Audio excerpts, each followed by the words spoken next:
welcome. My name is Calliope, and I am so chuffed to have you here. I am going to be using your features as a basis for a new medical model we are developing. More specifically, we are looking for a new skeletal model. So I would love to start with the face and the head and just work our way down all the way to the phalanges. I have quite a few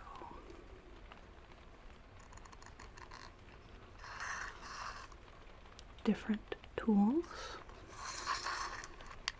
we are going to employ. Different types of measuring tools, just depending on the location of the bone we need.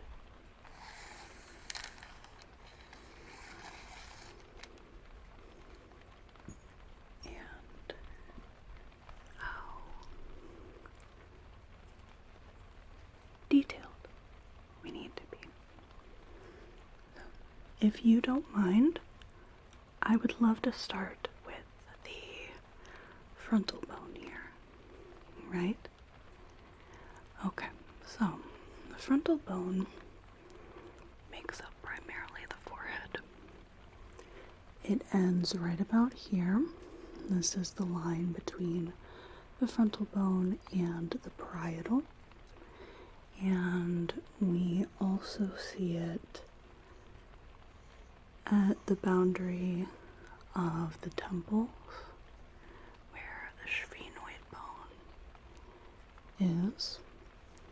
We also have a little bit of it in the supraorbital margin, and a little bit right in here, the glabella, kind of getting into the bridge of the nose where it meets the nasal bone. So, let's see. I think we can start with this. Our object today is to get general measurements of quite a few different bones, not everybody, of course.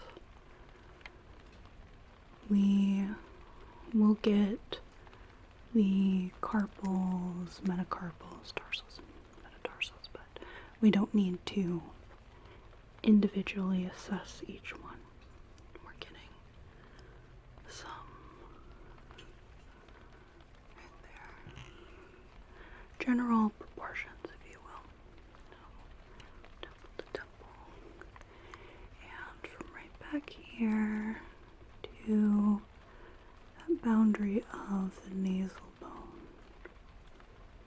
Right there. Okay. Good. And then we'll just be recording that down. Our width and our length here. There.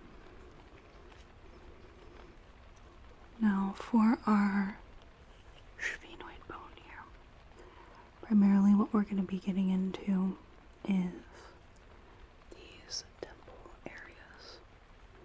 It's kind of a strange shape, the part of the sphenoid that we can touch. It's kind of this, almost like a bean shape, if you will. So, I want something a little more precise here. Let's just open this up.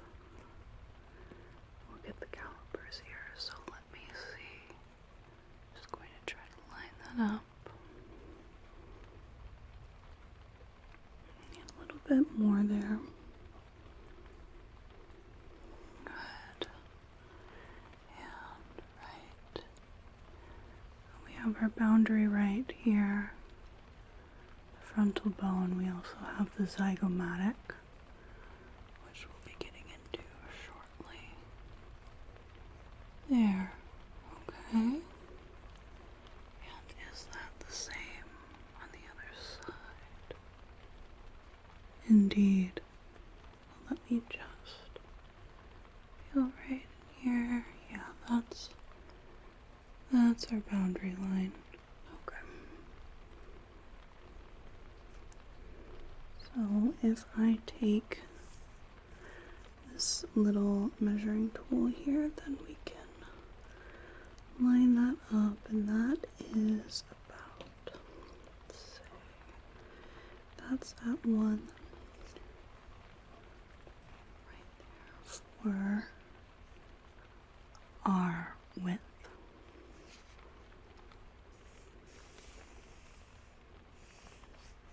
And that's on each side.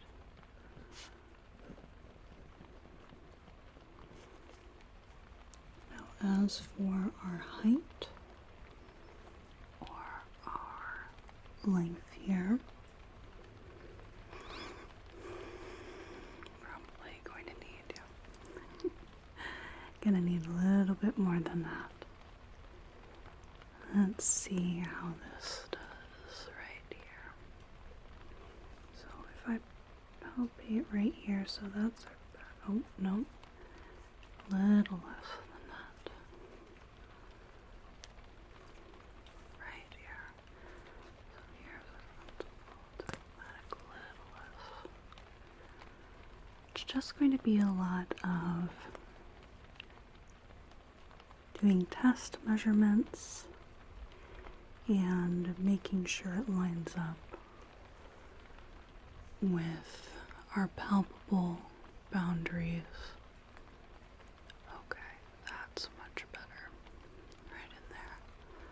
So then if I do this on the other side here, so right there, frontal. Okay, it's a little different there. Let's start with this one.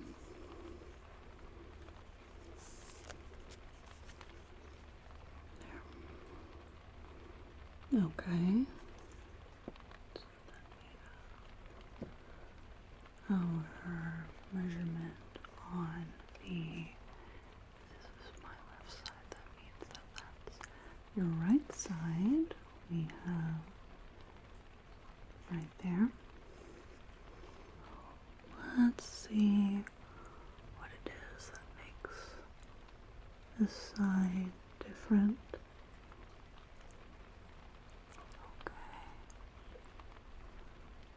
So I'm just going to bring that in a little bit. Just minutely so. Right there. That's pretty darn close. Let me do just a bit more. Yeah, let's see, so we've got frontal bone. Yeah. There we are. So just a little bit different. Not too much at all, but enough that we want that to be reflected. Yes. Very minutely different.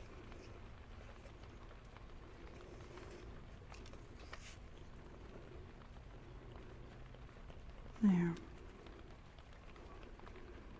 Now in terms of the parietal bone, we have quite a few boundaries here. So we have the frontal bone right here. We have the sphenoid. We have the temporal underneath. And we have the occipital at the back. So I think for such a long area, flexibility. I'm going to bring this one in. And I'm going to give myself a good amount of slack. Because with this one, I want to start at the 1 mark. Just because this little tip here is a little less reliable than just starting clean. So we're following primarily the temporal line is going to be what we want here. So if we go right there and bring this over right here, is that? Is that? Where we need to be, what we need.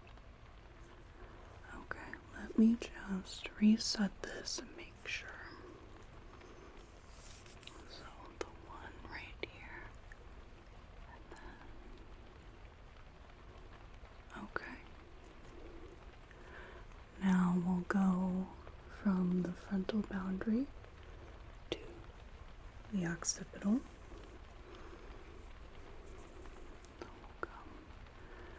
Right here, and then I'm just going to lean in real close. I can feel that boundary. And there we are. Okay.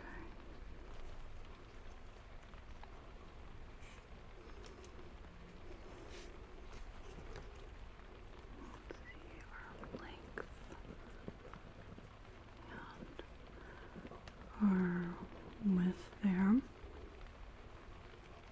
And then we can go to the temporal. So this is also another odd shaped bone. So we can see that start here in the preauricular area. We have the occipital.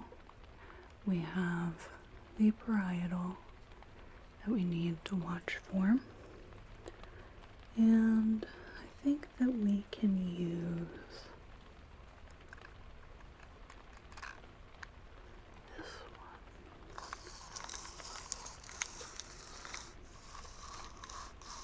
And just give ourselves a good amount of slack. And this one I don't have to move up along the measuring tape to get a reliable result because we have a little margin there. So we are going to go from the preauricular boundary and then come back. We have this little meeting point with the occipital and the parietal. That's where I want to put this. Okay. And then if I just flip this over, is that about the same right here as right here? Indeed. Okay. So record that down. So each side, that would be our width right there. And now our length, which, because we have this little bit that kind of curls out, we are going to go back towards the middle part of the bone, where it's more straight and there's not any irregular shapes. So we have our parietal line. And come down here. It comes down quite a bit.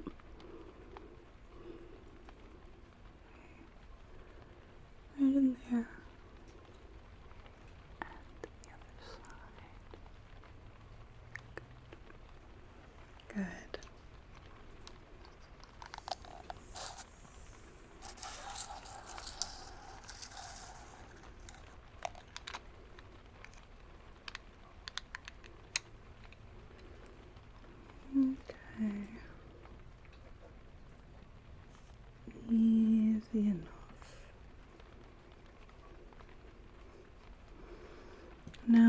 zygomatic bone here, the cheekbone, we have our sphenoid as a boundary, and we have our maxilla is going to be our other main boundary. Let's see. And it does.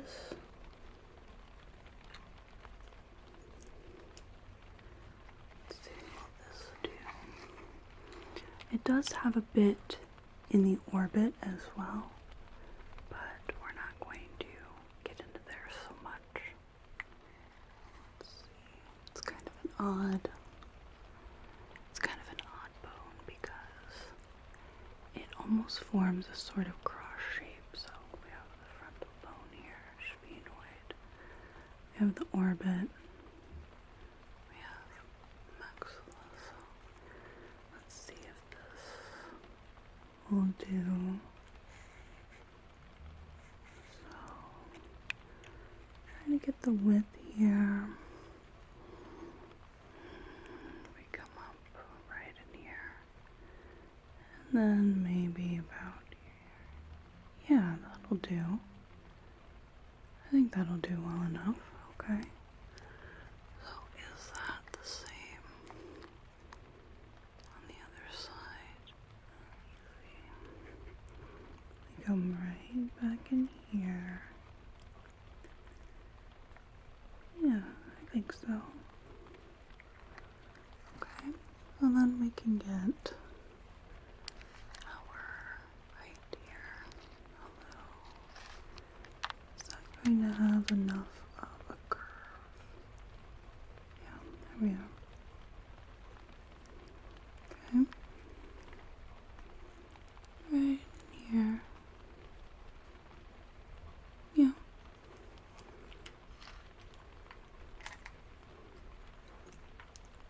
So that is the same on both sides.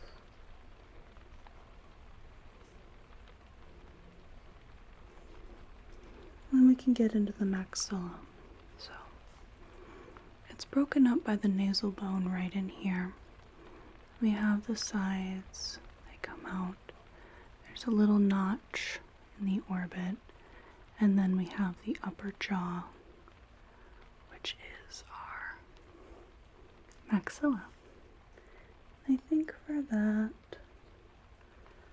let's try out this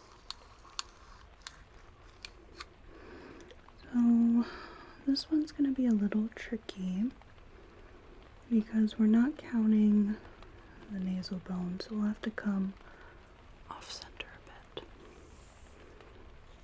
So right on the side of the nose to the teeth. There. Is that the same on this side? It is indeed. And then we can come across the face. Yeah, let's see. Good. Okay.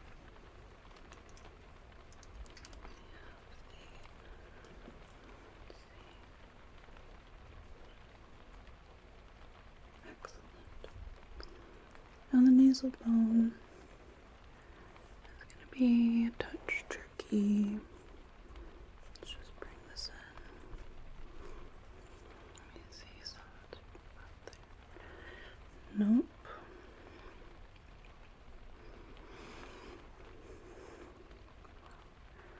Right in here. A little bit more.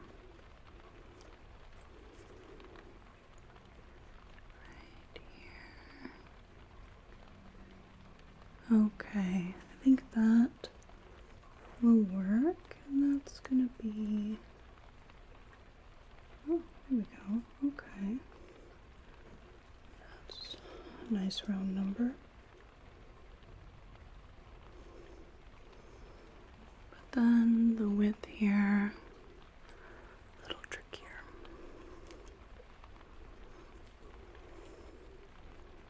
Is that right in here?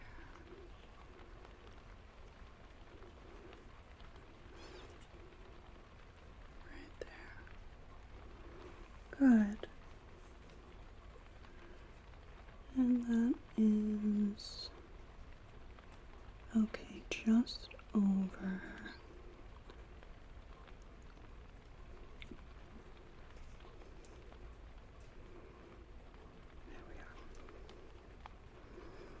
now the mandible here.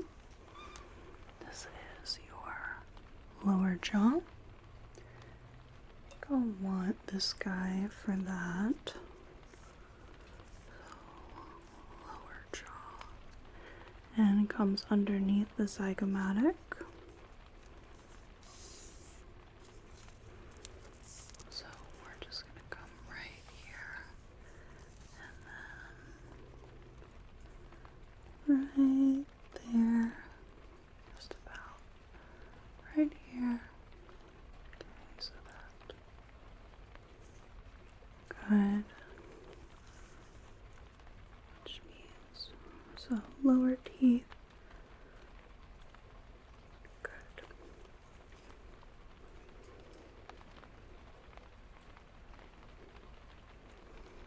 Now the occipital bone is going to be a little tricky. A lot of it is pretty generally inaccessible in polite company. But we're going to just come right at the boundary right here, and then I'm just going to get about as best as I can. This is all just kind of generalities, more proportions than anything. Okay, and then at the back, we'll need to get from that line to that line, that little trifecta. Okay.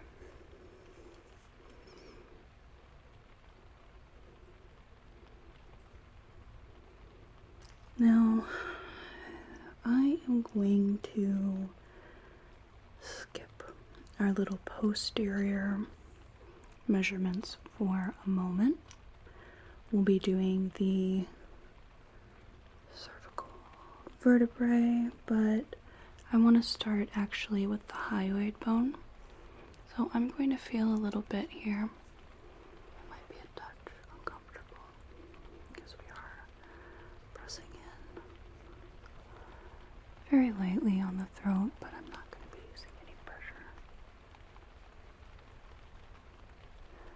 At least not enough that you can even really see the skin move. I just want to get that little bit. It's kind of a strange, all these are a bit strange of a shape, but you have this little notch at the bottom, these two notches at the top, and then it comes up. It's just a bit weird. Again, that's why we're doing general measurements and not getting into the little super accurate dirty bits of it.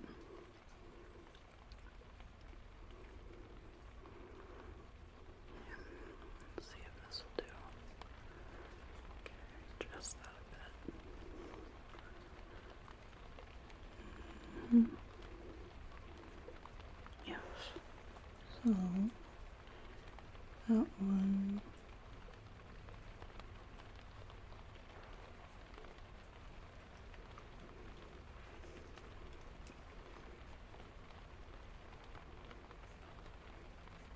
Yeah, that is our length. Now the sternum is this plate of bone. You can feel the notch of the manubrium right in here. We have our manubrium, the sternal body, and the xiphoid process. This one. It's pretty easy to palpate and measure. So, manubrium here, that little top piece. Okay, and then we have the sternal body. Right there. And then the xiphoid process comes down right there, which makes our total sternal length. Good. So that's our total length. And then we had the manubrium, the body, and the xiphoid process. I don't need nearly this much for our widths here. And then at the widest point of the body and the at the top there. It's a bit of a triangular shape. So we have a total width that would be at the sternal body. Then the manubrium and the xiphoid process. And then we have the ribs. So 12 ribs, with 2 of them being much easier to get on the posterior body. So we're going to have to do a little bit of this is going to be interesting. So I'm going to have to come from the sternum, and there are these intercostal spaces in between each rib as it connects to the sternum, at least until we get to the lower ribs, those floating ribs. So I'm going to have to just feel where those spaces are. And I can pretty much I can do an anterior and a posterior measurement. So let's get some slack here. And then we'll start right in here. No, that's not going to do it.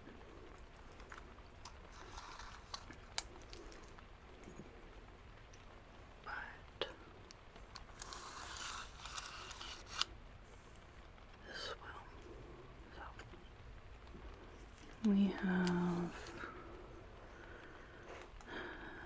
where we can access the rib as far as it goes anteriorly and as it attaches to the sternum. And then we'll just come down and see how much we add. Okay.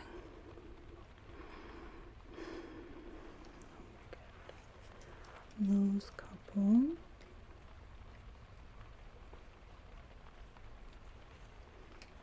And we'll just go back and forth like this, just finding that space and taking it back to the edge. Okay, and this one, number 6.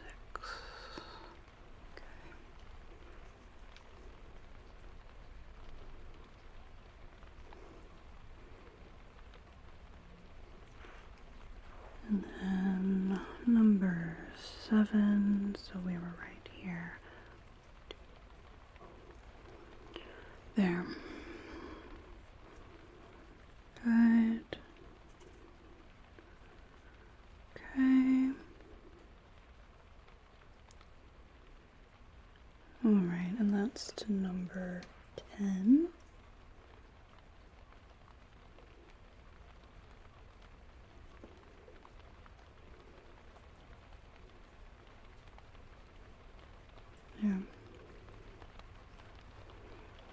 And do these match up on the other side? So all I have to do is consult my sheet and check the measurements. Good. And we can get our little widths, and then I don't have to do that posteriorly. Unless I want to do it right at the right where it attaches to the spine. Okay, that's all good. So we'll label this column anterior. Now in terms of width, we don't need nearly that much slack. So we've got, for the most part, these are fairly similar, at least much more than the lengths. You've got, your real small ribs versus your real long ones. This is just little bits of difference in the thickness of the rib.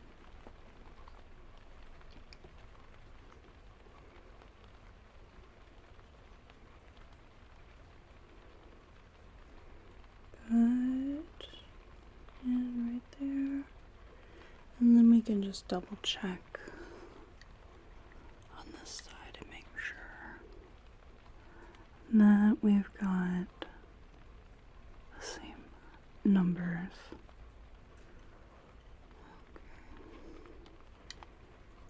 Yeah. That's all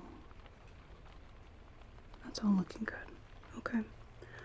So, again, that column is anterior. We'll do 11 and 12 will be posterior, and we've got our cervical and thoracic vertebrae next. So, I'm going to have you flip around, and we're going to be taking a look at the posterior chest wall. And we'll flip you back for a bit after we've got this all taken care of. Yeah. So, posterior wall here. We'll get the ribs. So these attached to the spine. So hold still here. Okay.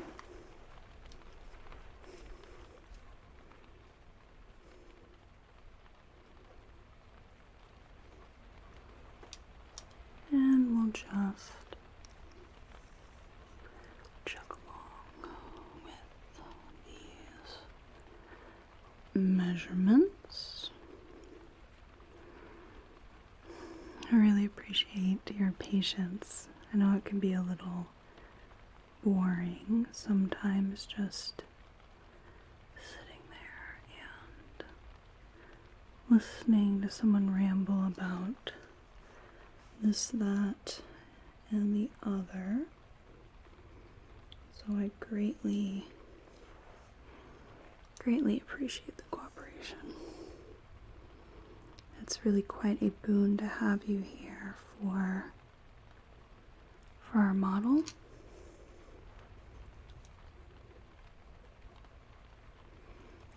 It's funny because it's actually not super easy to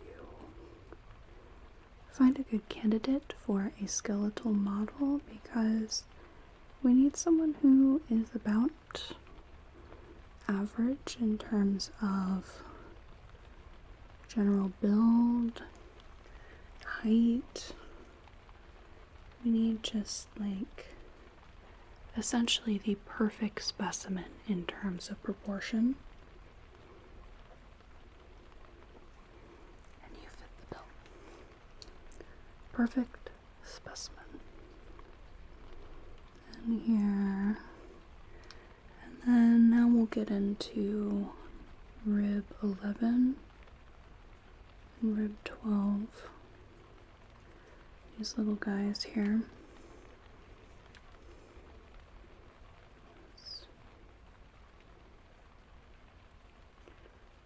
That was a lot.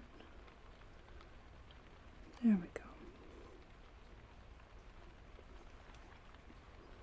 In terms of width, we'll get that after we double check our measurements here. There we are. So far we're checking out just fine.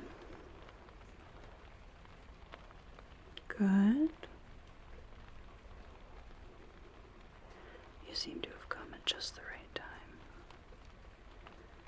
We had a good amount of train traffic for a bit there, and I thought the cicadas had been essentially done, but they had that tiny bit of revival when he got in, and then after that, that was it. So let's do our width here. Okay. Coming down each rib.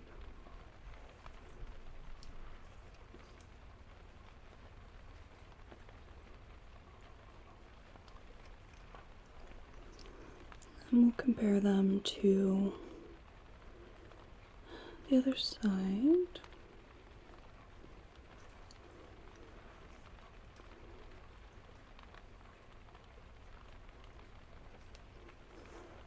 Then we'll get those couple of irregular ribs. Good.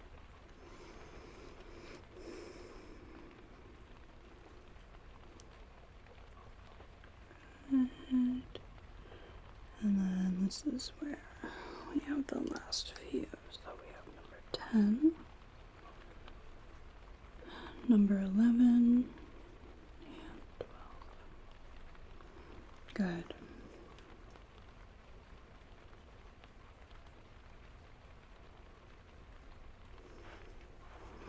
And we'll just double check that on the other side. Okay. This is quite a nice day to be able to do this. Windows are open, gentle sunlight, a nice breeze, very fresh. We're starting to get that hint of leaf rot in the air, which I quite enjoy. So this is posterior and this is posterior. And then we come into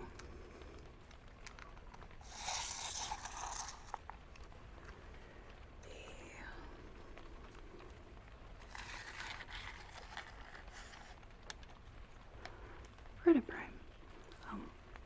We will start right in here at the atlas is C1, axis is C2, and then we'll come all the way down to C7.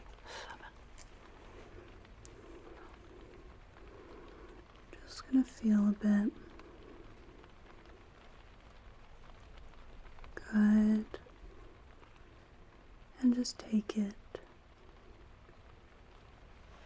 vertebra by vertebra. And then we'll get into the thoracic. So there is a notch you'll feel it on your back right in here. And that's where we switch from cervical to thoracic vertebrae. And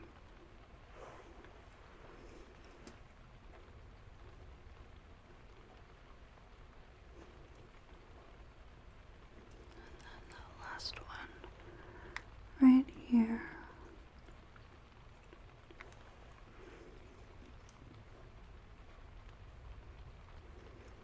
And then we'll do our widths. Are you quite excited for autumn? I certainly am. I'm one of those people that absolutely adores summer.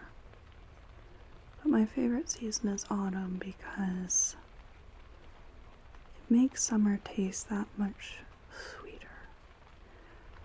When things start to finally cool down and you forget how ungodly hot it was.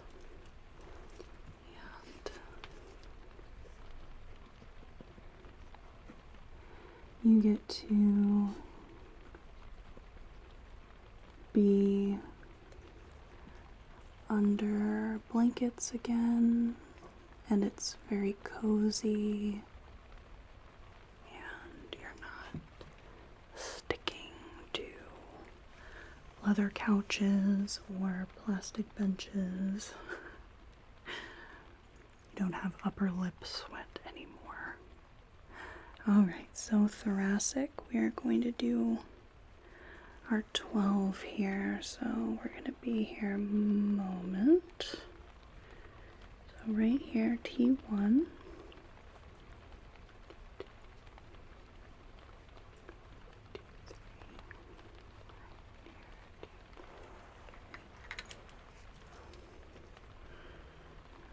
Length.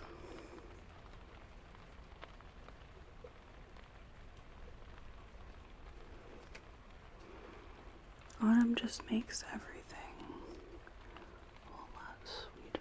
1, 2, 3, 4. We've got 5,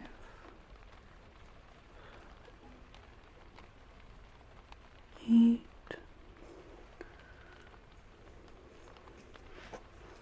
Luckily, these are fairly similar.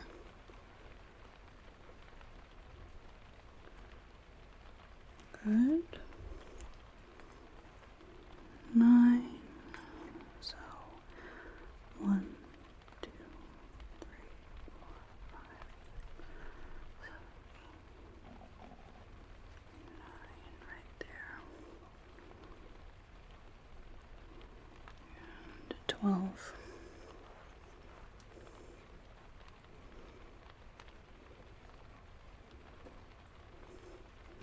And then our widths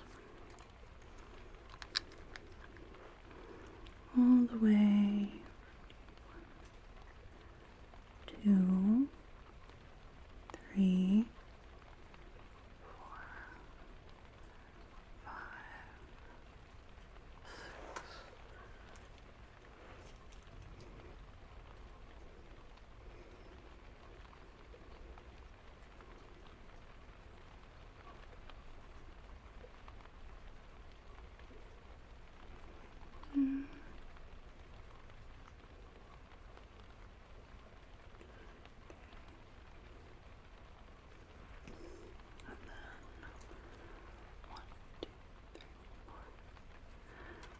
Six, 7, 8, 9, 10.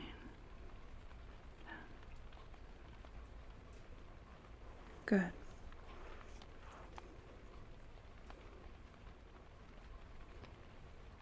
And we just have one of each of those, not like the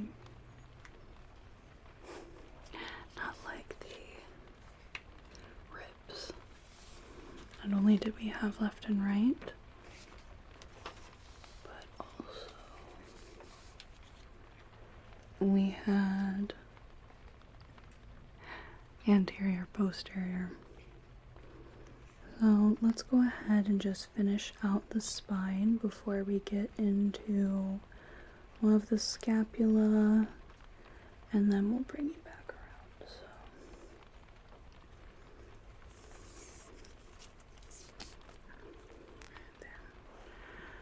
So we've got our 5 lumbar vertebrae.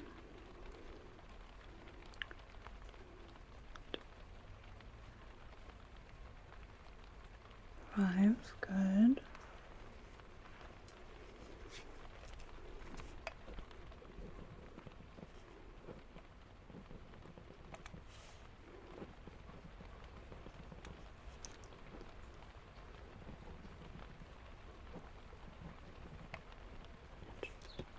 Okay. Then our widths.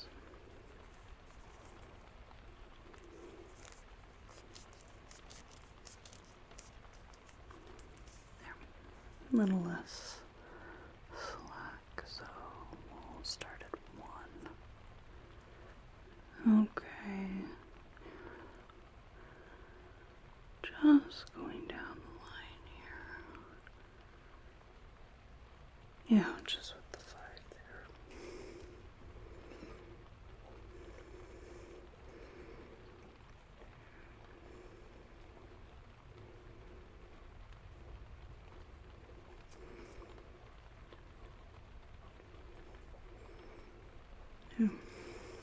Now, the sacrum, this part of your fused vertebrae, which makes it a lot easier. It's one piece as opposed to 5. So I'll start right here at the top. Okay, and then the width at the widest point. And then this one is going to be a touch intimate, but I'd like to get your tailbone, also known as your coccyx. And I'm just again trying to get a general impression rather than something down to like the 32nd of an inch.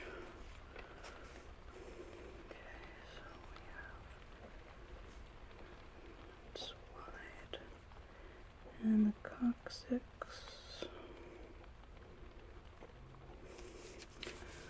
So let's do scapula. I think actually I could probably use this guy. So we'll do height of the blade.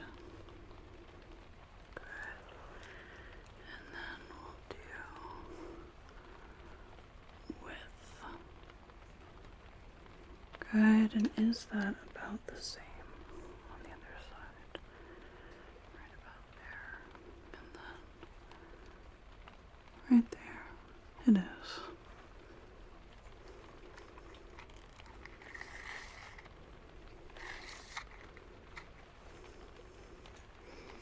Okay.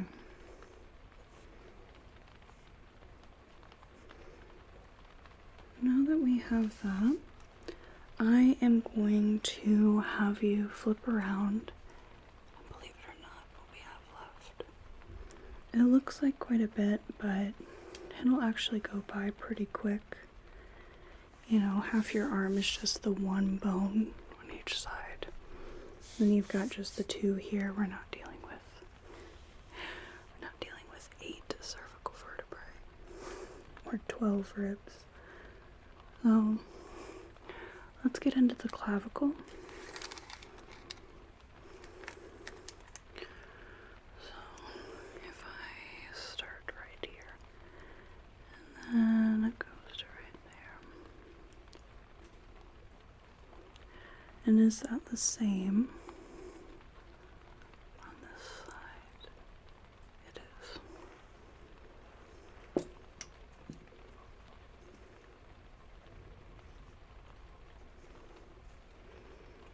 As for the width, I suppose here this would be the height. Our previous measurement was the width.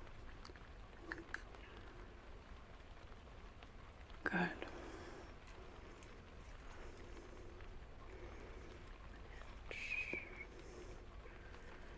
Okay.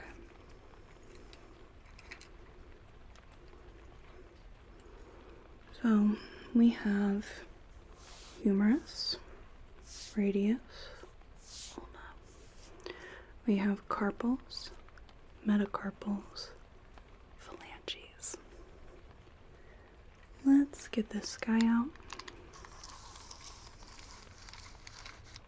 I think this can be our one-stop shop. So, humerus and radius, ulna,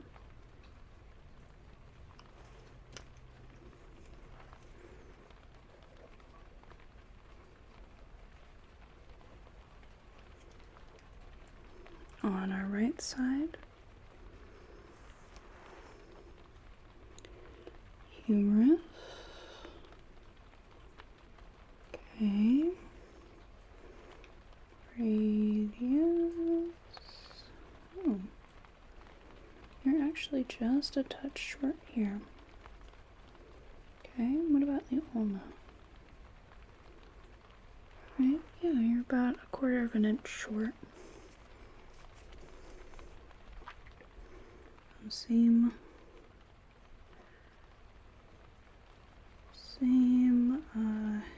humerus, but radius and ulna, just a little bit. Let's see what we've got in terms of width. Okay, and right here I'm just going to have you lay your arm out, and then I can feel where it stops in the interosseous tissue. Okay, other side, I just pinch in here. Okay, there. Excellent.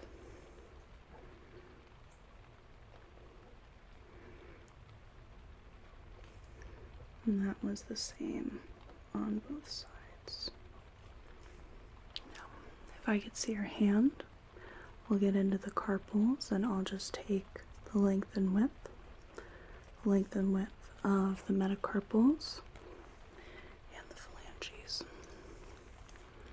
So, hands out, carpals.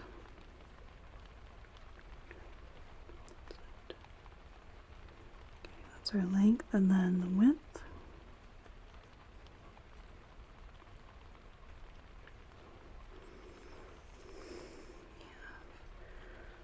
Length and width.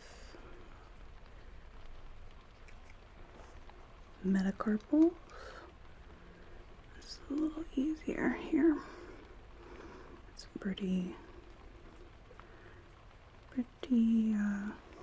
easy boundary lines.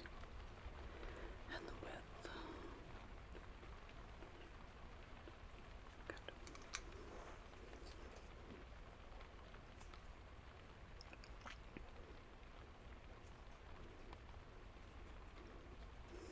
Fairly long, but a little on the skinnier side for the palm. Now each finger here, we're gonna do, okay, thumb, index, middle. Where do we go? There it is.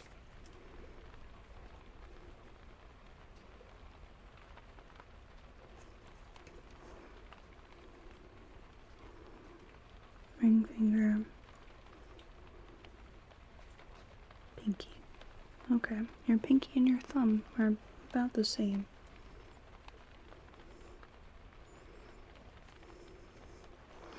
Now let's see if this translates on the other side. thumb, index finger. Okay, ring finger is just a touch, or the middle finger, there we are. Middle finger's just a bit shorter. Finger. Pinky, okay.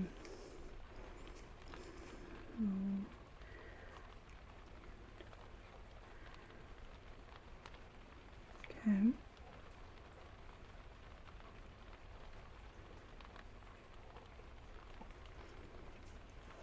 Now our widths. This is going to be pretty easy. Generally about the same. Thumb might be a touch wider. Okay.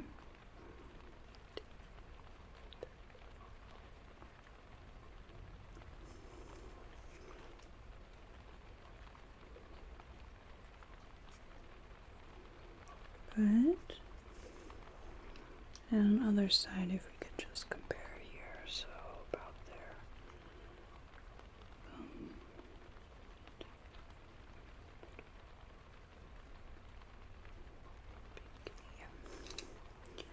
Pinky is the only one that has really any significant difference.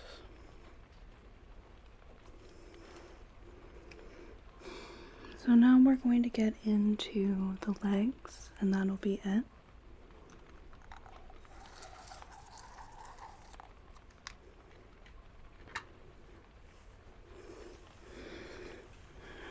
So we'll start with the pelvis, and we're just going to get kind of a general look, and then we'll get each ilium, but we're not going to get any deeper than that.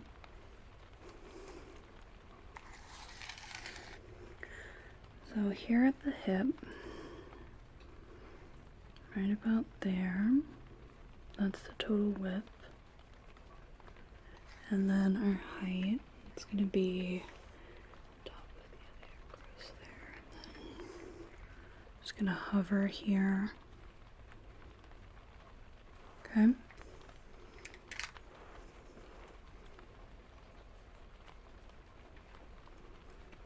And then each ilium is going to be a little different. So the edge inside here,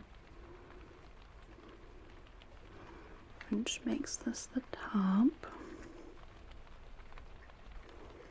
and about on this side, about there. Okay.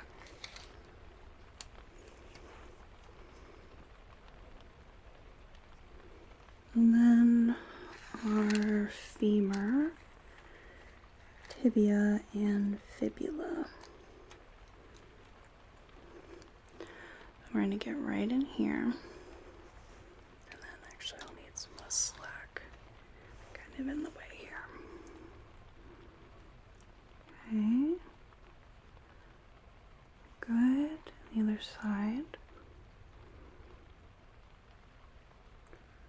Alright, so we're going to kind of just estimate a bit, because this one's going to be a little difficult for trying to get width, because it's really buried in there.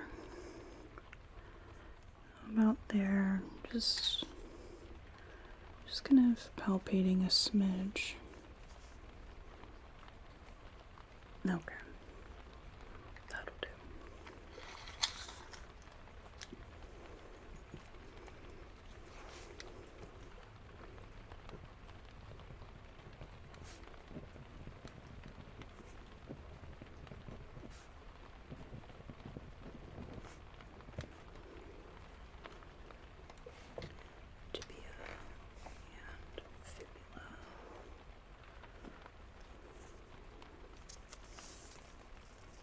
Okay.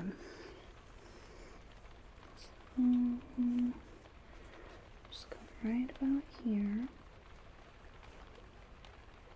We'll come to the patella in a second. Good. And yeah, width is going to be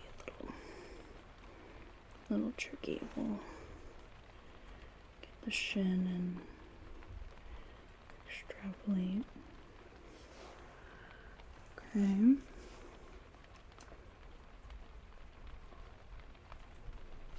And so, there we are.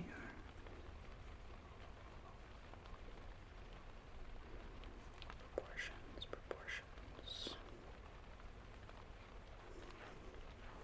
The patella, Latin for plate, quite literally.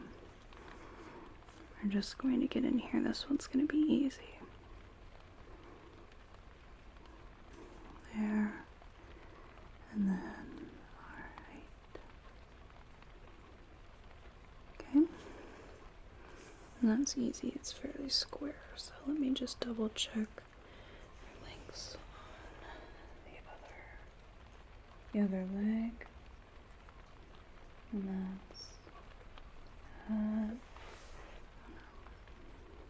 it is the same.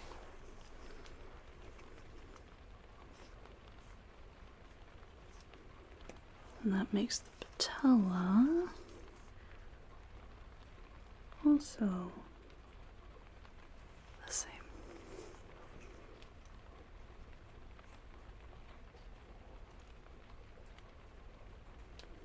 Now, we're down to our last little bits here. We'll get the tarsals, metatarsals, and the phalanges. So if I can have you put your foot up here, that'll just make it a little easier. Okay, tarsals.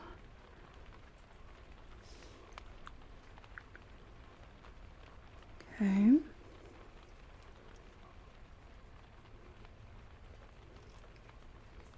Metatarsals. And this one's nice and long. Okay. And then arm width here. Good. Alright. Each toe. 1, 2, 3, 4, and pinky toe.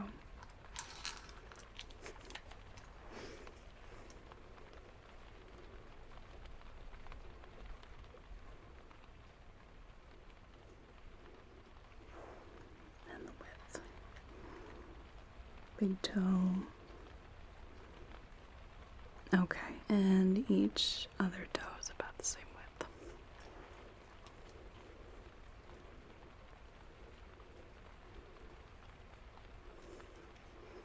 Okay, other foot. All right. Okay, tarsals. Good. That is the same. How about metatarsals? Yeah. Which means, are the phalanges the same?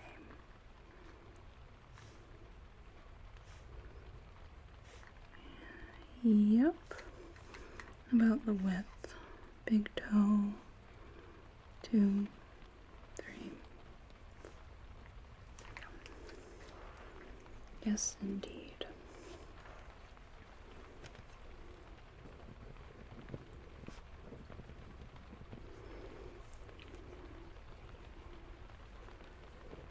Metatarsals. And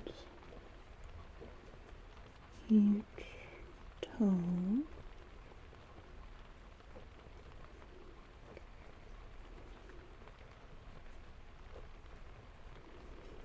Okay. Let me just double check here.